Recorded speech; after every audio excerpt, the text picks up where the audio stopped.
Hello, this is the fourth and final video on inferential procedures for counts and proportions. And previously we've talked about uh, confidence intervals for a single proportion. We've talked about chi-squared tests for comparing two or more nominal variables.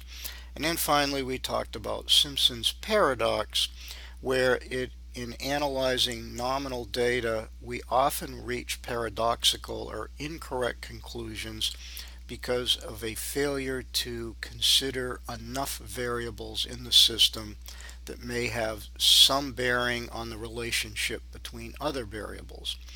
In this final video, I want to talk about one other approach that is used in doing the analysis of categorical or nominal data, and this is where we want to compare two variables, and it's called relative risk and odds ratios. These are commonly used in the medical field as a form of inference, and they're also somewhat used in reliability engineering. So I want to begin by discussing what do we mean by risk. As an example, the risk of something failing, like a bridge or a part, or the risk of someone dying from a disease like lung cancer. Well, we can look at risk in a couple of ways. One would simply be the absolute risk. This is actually questionable as to how meaningful it would be, but in the long run frequency, what would be the risk or probability that you died overall? Like if you smoke, what's the probability of dying from some disease? Well, instead of considering smoking, we just say here's the probability overall of dying. And sometimes this is called the lifetime risk. A simple example at the bottom of slide 27 in the counts and proportions notes, the probability overall a woman develops colorectal cancer in her lifetime is about 0.05, or about 503 cases per 10,000 women. So that would be called the absolute or lifetime risk. Again, many people question how valuable these are since there are so many potential risk factors that can occur. And that's the idea of relative risk. And in our case, we'll talk about relative risk. That is the risk conditional upon some other factor. And in our case, we're going to only consider a single factor, but you can generalize this to multiple factors. Okay, that's well beyond our scope. So let's suppose we're interested in the risk of getting the disease if you're subject to some risk factor, which could be lung cancer given you smoke or you don't smoke, and so forth. Well, relative risk is the ratio of what we call conditional probabilities.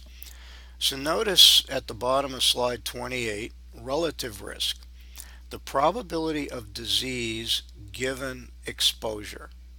Okay, we call that conditional because the probability of the disease now depends upon or is conditional upon whether or not you're exposed. So absolute risk is just a frequency, a long-run frequency or probability. Relative risk is based upon the concept of conditional probability. And this leads to a whole large branch of statistics called Bayesian analysis, which is really based a great deal on conditional probability, but it's well beyond the scope of this type of course. So in relative risk, we're going to consider one factor, whether or not you were exposed to a disease. So here's the typical lung cancer example. So the probability of dying of lung cancer, if you're a smoker, is 0.0027. Okay, that's a small number, not very intuitive to anyone.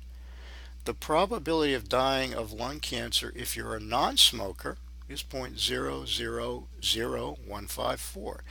Again, for many people, these small probabilities are just completely unintuitive and uninterpretable.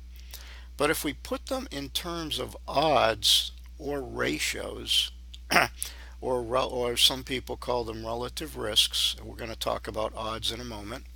The relative risk of dying of lung cancer if you smoke is over 17 to 1. So you're 17 times more likely to die of lung cancer if you smoke, and we call this the relative risk. Okay, and there could be other risk factors, but this in its simplest form is relative risk. Very commonly used, as I said, in the medical field. It's also commonly used in reliability engineering. So this would say your risk of lung cancer is higher given you're a smoker, 17 times as high. So that would say smoking is not a great idea, and it can get worse if we add in other risk factors. But that by itself shows you the idea of relative risk. And here's another example. This is from an epidemiological study in which they surveyed 2,914 women who at some point had used oral contraceptives. So of these women in this 2,914, 273 developed breast cancer, while in the same cohort there were 7,976 women who had never used oral contraceptives, and 716 developed breast cancer. So the question is the use of oral contraceptives a risk factor for breast cancer? This is actually a controversial topic, and there have been many conflicting studies. This particular one is from a publication. I've forgotten the reference, but we can calculate the relative risk by looking at the two conditional probabilities. So the probability of breast cancer given exposure is 0.094. That is, you took the oral contraceptives. Probability of breast cancer given non-exposure, you didn't take them, 0.09. So the relative risk about 1.04. Therefore, it does not really appear, in this study at least, that there's any evidence that the use of oral contraceptives is a risk factor. Again, as in many cases in epidemiology, this is a controversial topic, and different researchers come up with different conclusions because they're using different samples and different assumptions. Well, a parallel method to relative risk is sometimes called the odds and the odds ratio. And in fact, odds ratios are more preferred by statisticians because they actually have nicer statistical properties. Again, this is a theoretical idea beyond our scope. But let me explain exactly what odds are. We hear the term, what are the odds, all the time. Well, it turns out odds are simply related to probability.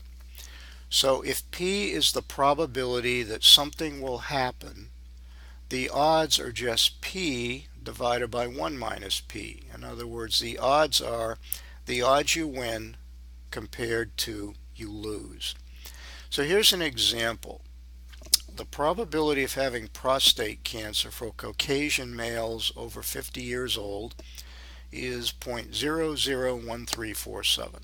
Okay, so that's a conditional probability, and that's a pretty low probability. Okay, so what are the odds of prostate cancer? So we just say the odds of having it, the probability of having it to not having it, you can see it's pretty low. Okay, so let's go to show another example. Okay, so basically the idea of odds, you hear this all the time, like in horse racing. So let's suppose the odds of winning a horse winning the race are 10 to 1. We can go back and say, well, what's the probability of winning? It's about 0.91. Okay, so basically odds are another way of looking at probability that are typically more intuitive, and that's why gamblers often talk more about odds. And in fact, some statisticians prefer talking in terms of odds to probabilities. They're just more interpretable. So let's go back and look at the breast cancer data versus oral contraceptive use. So we compare the group that used oral contraceptives, the numerator, to the group that did not, the denominator. We compute the odds, and the ratio is almost identical to that to relative risk. So both the odds ratio and the relative risk would lead us to the same conclusion. So relative risk and odds ratios are two different ways of quantifying the risk of some event giving some one or more risk factors have occurred. The two methods agree pretty closely if the event of interest, like getting lung cancer, um, is relatively small.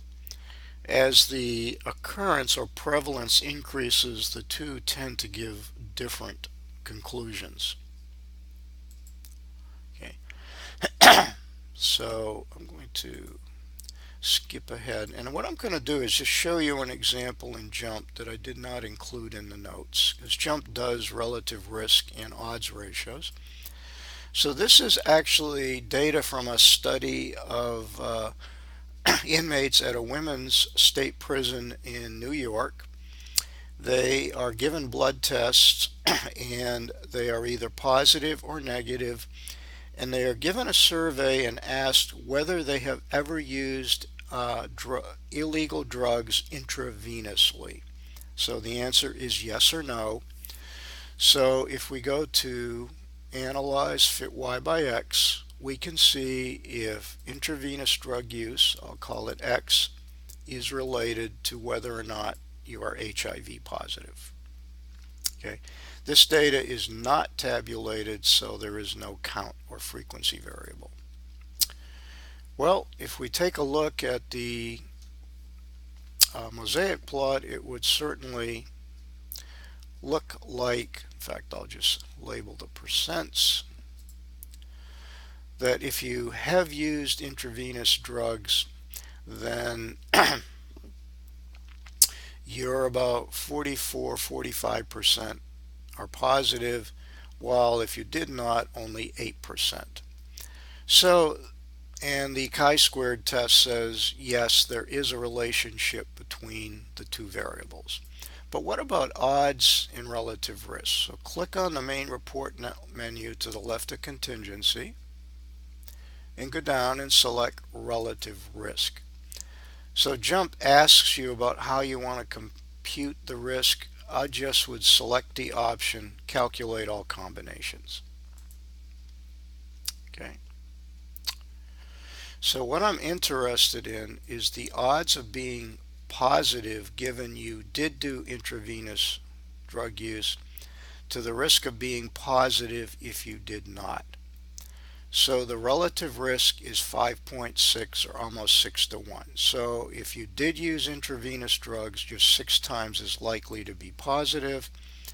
And then JUMP gives us a 95% confidence interval for the true relative risk. Remember, we've computed one estimate from one sample.